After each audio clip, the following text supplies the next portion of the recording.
In the name of the Father, and of the Son, and of the Holy Spirit. Amen. The Lord be with you. And also with you. My dear brothers and sisters, the animals of God's creation inhabit the skies, the earth, and the sea. They share in the fortunes of human existence and have a part in human life.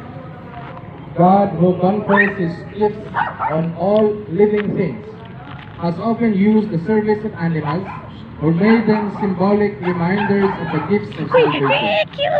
Animals were saved from the flood and afterwards made a part of the covenant with Noah. Yeah. The Paschal Lamb brings to mind the Passover sacrifice and the deliverance from the bondage of Egypt. A giant feast saved Jonah. Ravens brought bread to Elijah. Animals were included in the repentance enjoined in humans.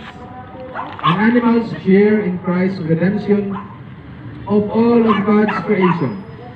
We therefore invoke the divine blessing of these animals and their owners. As we do so, let us praise the Creator and thank Him for setting us over other creatures of the earth. Let us ask Him that, remembering our human dignity, we may walk always in His law.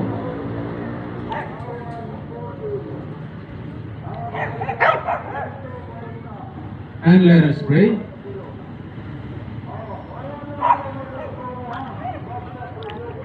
O Lord our God, how gracious is your name over all the earth.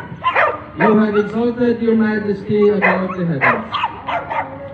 When I behold your heavens, the work of your fingers, the moon and the stars, which you set in place, what is man that you should be mindful of him, or the Son of Man that you should care for him? You have given him a roof over the works of your hands, putting all things under his feet, all the sheep and oxen, yes, the beasts of the field, the birds of the air, the fishes of the sea, and whatever swims the path of the sea. O God, the author and giver of every gift, animals also are part of the way you provide help for your needs and labor. We pray through the intercession of Saint Francis of Assisi that you will bless these pets and their owners, that you will make available for our use the things we need to maintain a decent human life. We ask this through Christ our Lord. Amen. Karon kamabiton ang umari ka o Espiritu Santo, samtang kita mag-parade, madulong kini. Umari ka, O Espiritu Santo, puna sa kalayo sa imong gugma. Ang mga kasing-kasing sa imong mga alaga, ipadala ang imong Espiritu. Umamon na sila, o pag-uon mo ang kaway sa'yo ta.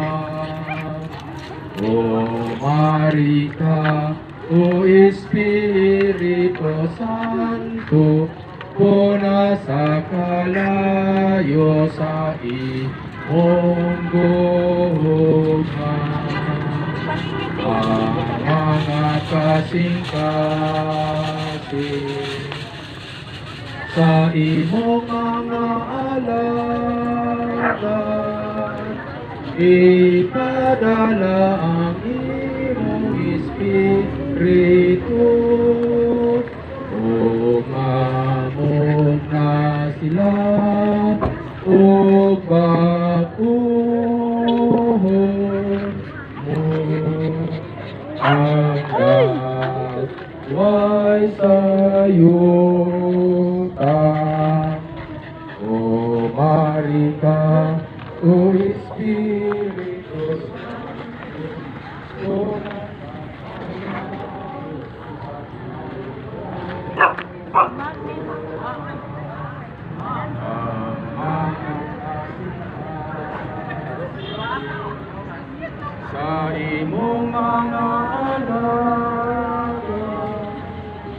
ipadala ang imong Espiritu upang sila upag-uod ang kabuhay sa Sa ngalan sa Amahan, sa Anak ug sa Espiritu Santo. Amen.